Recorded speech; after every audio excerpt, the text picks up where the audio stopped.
یار بلێوێ شەکری یار بلێوێ شەکری خوشنەکی دل نینە دەوا بشەوا ناڵ و گرینە مە ji ber dax û kewa 10,000 ra çête min girtine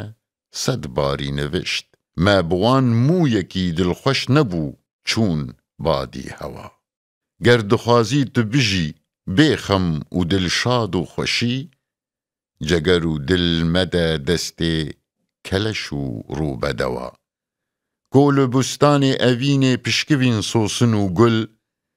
dilê mestane dinalî bi 1000 saz û newa